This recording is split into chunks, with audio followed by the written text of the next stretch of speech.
Everybody. Hi, everybody. Whew. I just walked into my home and I'm in the woman cave.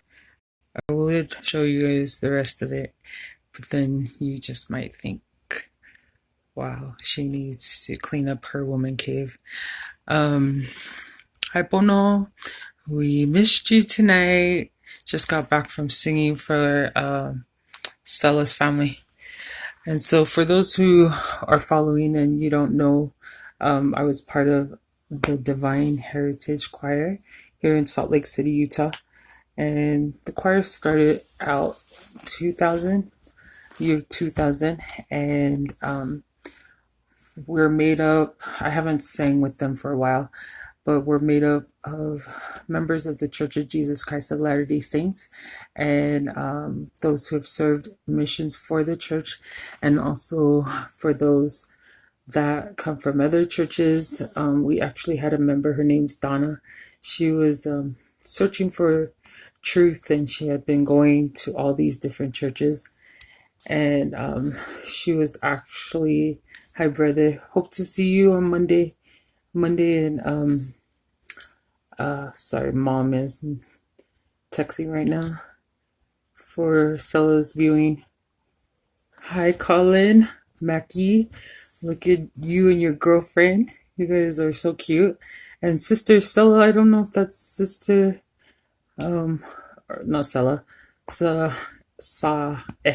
Anyways, I'm like jumping all over the place. But what I was saying is, our choir, I need to go, Mackie, I need to go with you guys on your trips. You guys always look like you're having fun. Um, Especially that one with the lights in the water. I think it was like a river or something. Maybe. Anyways, correct me if I'm wrong. Anyways, back to what I was saying. So we went, our sister Stella, she passed away this past weekend. And so usually what happens is when a member of our choir passes away, we'll go together and give, like water and desserts. Yes, Water Lantern Festival next time, because I should have hit you up. But yeah, Mackie, look up Divine Heritage Choir on Facebook, and that's our choir. But anyways, so Stella, we were kids when we started. I'm not too sure if she started in 2001 or 2002, because she was on her mission and she actually served with our other sister, Dorleen, and they were in the MTC, and then they split off and went to their individual missions. But it was such a like eye opener to see all of our original, not all of them, but some of them tonight in solidarity, to show that no matter where we go in life, that the choir always brings us back.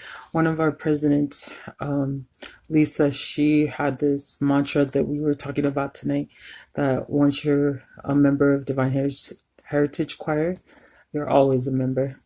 And so just wanted to share some thoughts on that experience tonight, because it's so fresh, but also to touch on.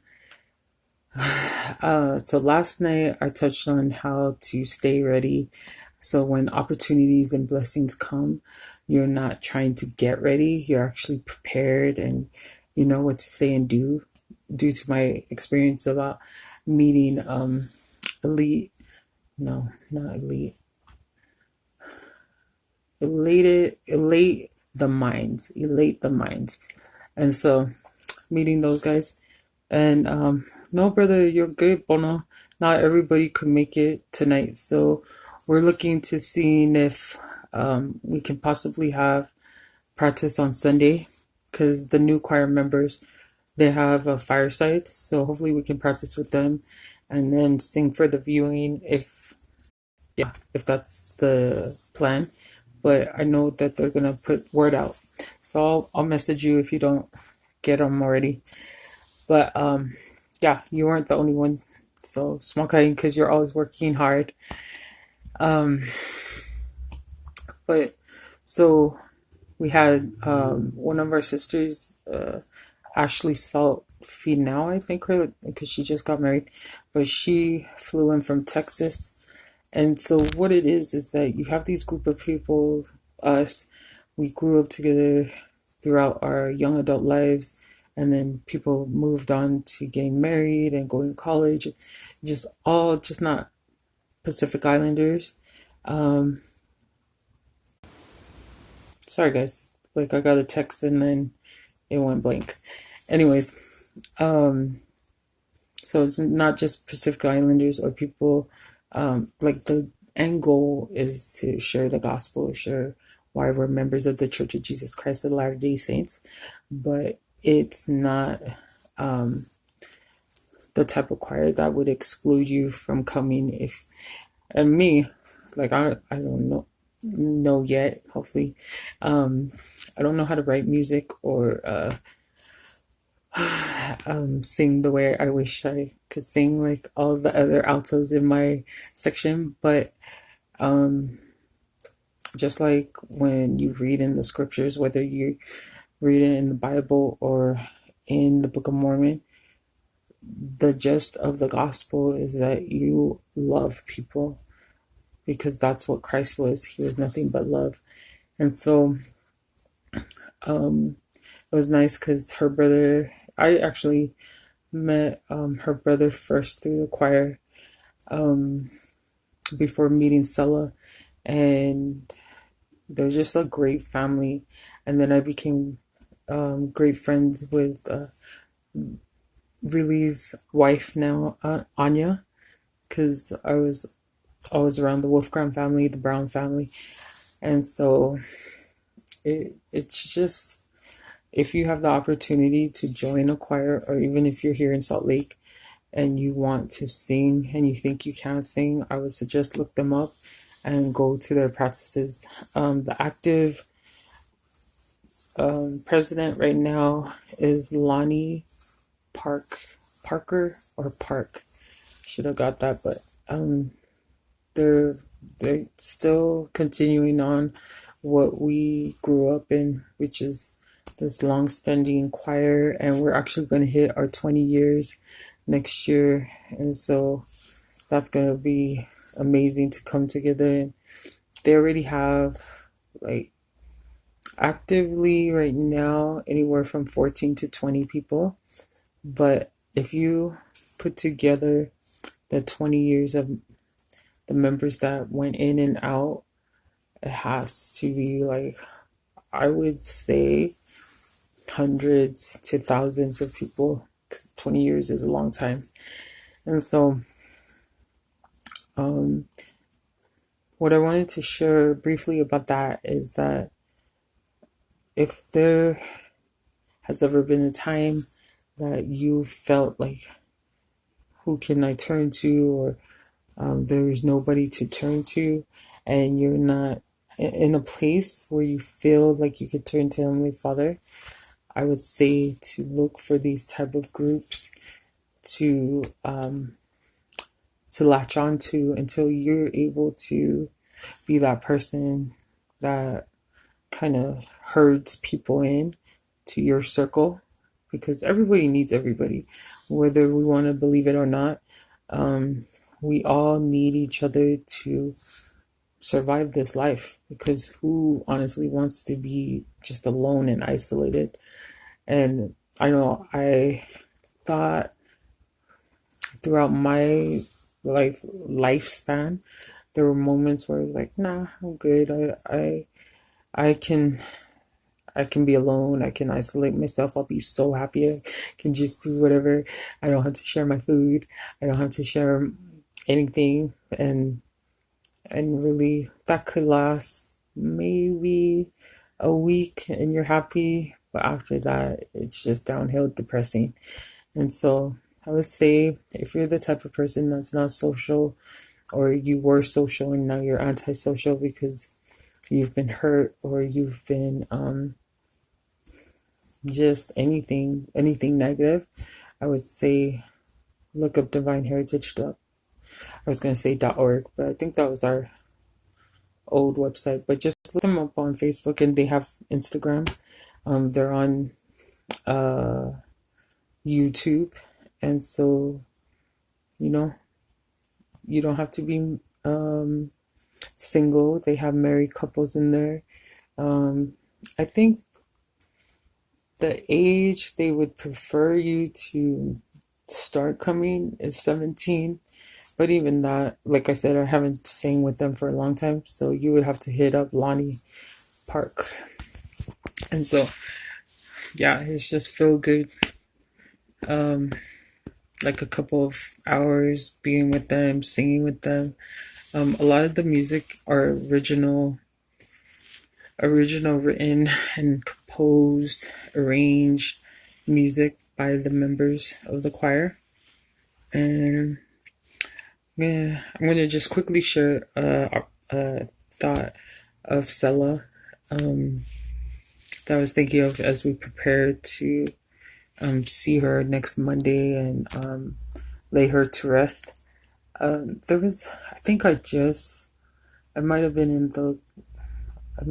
in the choir for like 2 years, 2.5 years, and what we do is we go all over Utah and all over the United States, and then they've gone to Hawaii, and we just like usually a trip is like you get in Thursday or Friday, you get to meet the families you're gonna stay with during that weekend, and you just serve. You're practicing, you're getting familiar with the ward members, and sometimes it's for the youth, sometimes it's for mass wards.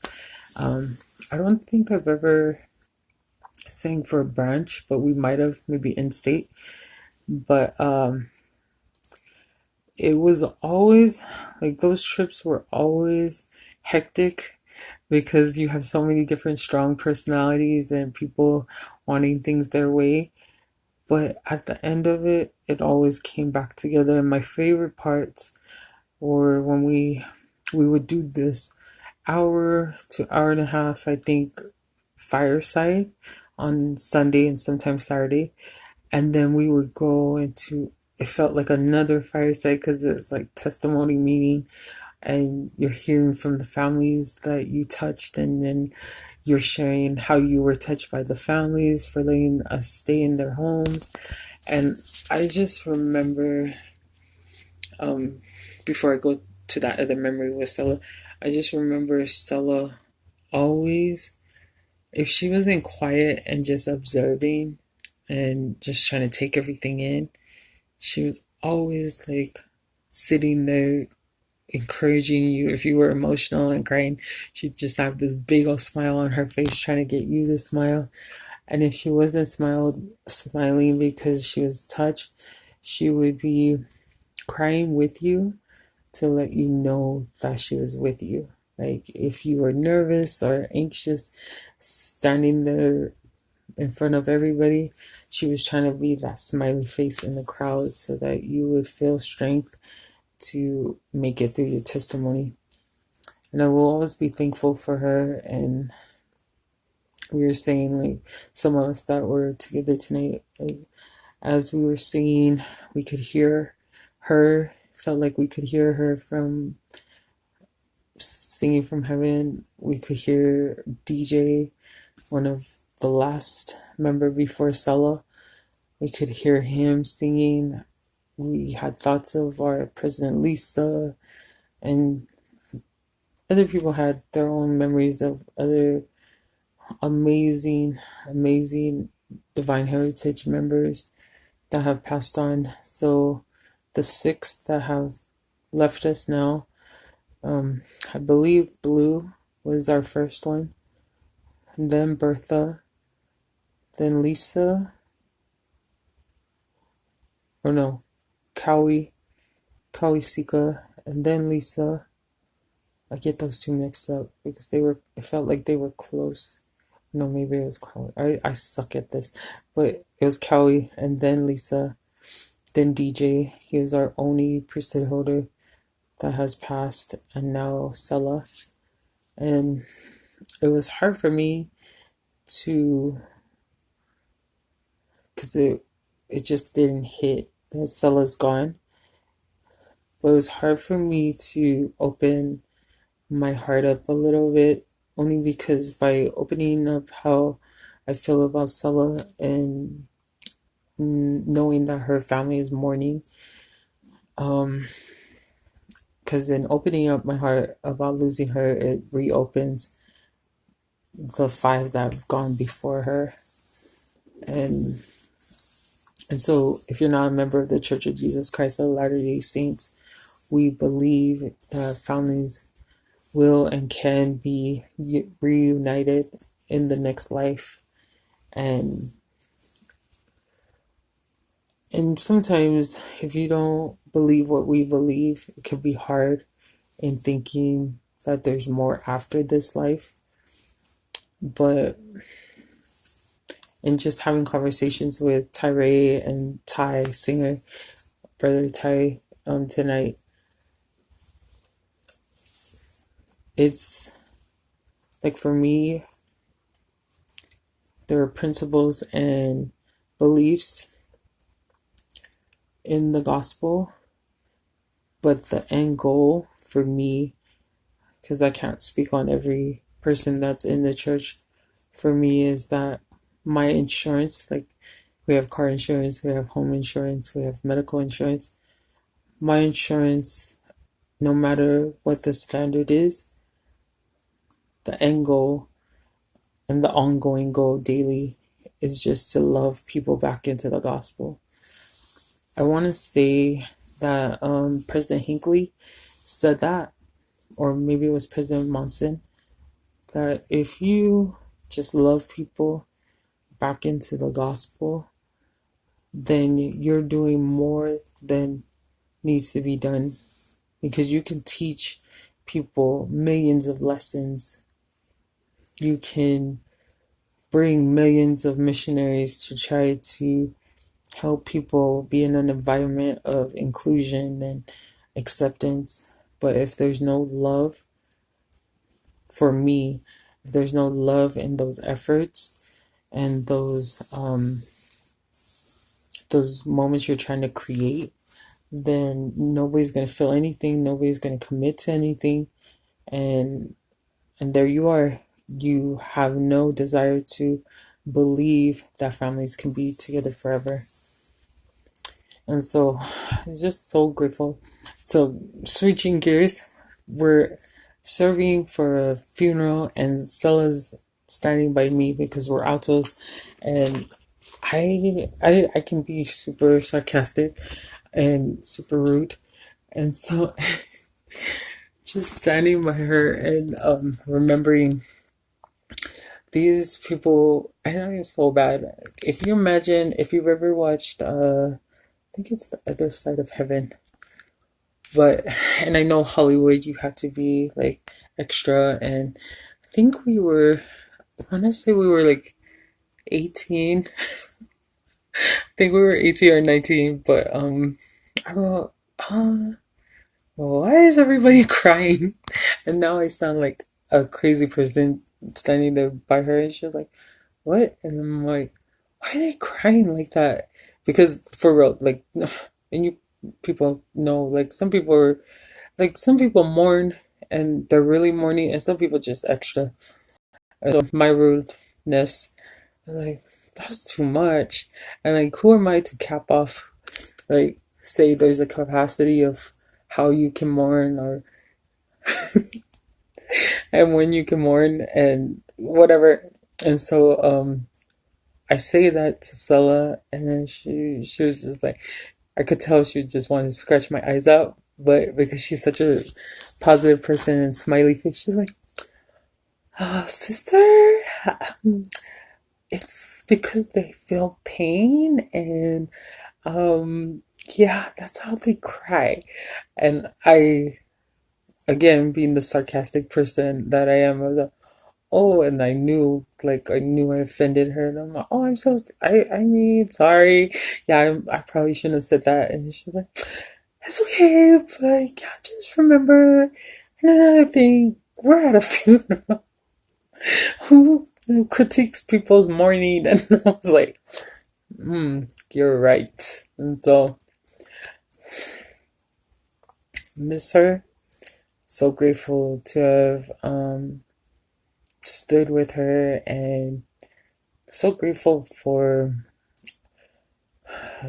the passing of her, because it doesn't only remind me of those who have left, it reminds me of how grateful we should be that there are still people joining the choir, people keeping the choir going, because I have a firm testimony that the memories that we've had for the last 19 to now going into 2020, for 20 years, are the most amazing memories. Maybe not at the time when we were going through our tests and our miscommunications and all that, but I truly believe, and I'm not saying anything, because there's so many different choirs and people can say whatever they want, like, oh yeah, they were there together forever, but they didn't sound like this, or they don't sound like so and so. People can say whatever they want, but nobody can take away from the love, uh, the love that we have for each other, how we show up for each other,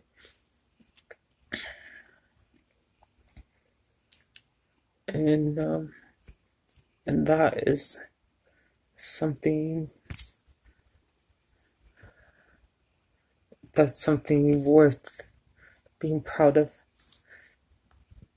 That no matter what choices we individually make that might not be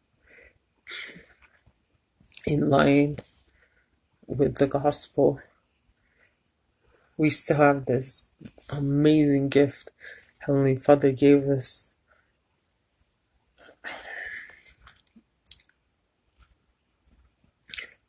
And that we can say we were part of this in this life and the life to come, when we reunite with those guys that have gone on.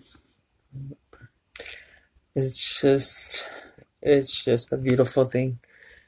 And so, if you don't know about DH, look them up on Facebook. Bookings, I don't know who does the bookings, but I'm sure if you inbox them on Instagram and on Facebook, and then just make your playlist. I have like 100 playlists of them on YouTube, so we've never gotten the CD done, but we have all the old videos that everybody has. The other thing that I wanted to hit on tonight, I miss Rosie. That's my sister Rosie. Just talking about our experience, and I'm gonna do grandma stuff, sorry. We have our reunion up in Hawaii, and I have an assignment that I'm past due. But the other topic that I wanted to hit on was hi sister Rosie, love you Rosie. Was confidence. So in the last 3 days, that word has come up 3 times, and I am a true believer of Maya Angelou when she said words are power. I love words. I need to be better at using my words, like expanding my vocabulary. But that word kept coming up this week, is confidence. And so I am 40, and I think in the last 40 years, I've been told maybe 5+ times that I need to work on my confidence. And each time I've heard it or been critiqued about it, it just gets on my nerves, because I feel like I am a confident person, And so for people to perceive me as if I am not is like the biggest pet peeve. But I also understand why. Um, and so when it came up this past week and then just today with my dad, your uncle, Miss Rosie, um, about confidence, instead of getting offended, I like looked back at the week and then what am I doing that causes people to continually tell me I need to work on my confidence. And then like I shared with you guys last night about, right, Rose? When I shared with you guys about not being ready, when that blessing came, I thought about it and I was just like, oh, frick. Okay, we are going to work on this topic or this attribute to increase it. And I was like, okay, how can I increase my confidence? And I was like, well, let's jump online. Because remember last night I was like not about coming up on here. And so I wanted to share two experiences when I felt confident and when I haven't felt confident. Um, and hope that that will help you. And, it's going to be Friday tomorrow. So if you have something um, that relates and you could use this, then awesome. I've found that when I'm my most confident, it's because I've not only prepared, but I've also looked at my intent. Like, am I preparing whatever it is? Maybe it's a talk, or maybe I have to talk to somebody. Am I preparing with love, or am I preparing just to be right? And the times when I've prepared with love and not to just be heard and to really push to be understood, that's when I've been my most confident. But when I've approached something in a lack of confidence, it's because I was coming from a place of wanting to be right, wanting to be right, wanting to have them just follow what I'm saying instead of them understanding. That's when I've presented things in a low degree of confidence. So those are my jewels today. Jewels and gems and insights. Go to choir if you're in town. Find your tribe. And if you lack a confidence, and if you've been told that you lack confidence, what my favorite word in someone is fiafali, and that means like you react or you get mad. Don't fiafali, because in fiafaliing to people's critique, you just hinder your progress because you're not being humble. So there it is, and I'm about to post pictures from tonight from Divine Heritage, and I will tag Divine Heritage Instagram, and you guys can just click on that, and we will see you tomorrow. I will get you that assignment. We'll see. Sorry, sis, if this is you, my one and only, or if this is you, Bono. I don't even know who stayed in, but I love you guys, and yes, talk to you soon. Bye.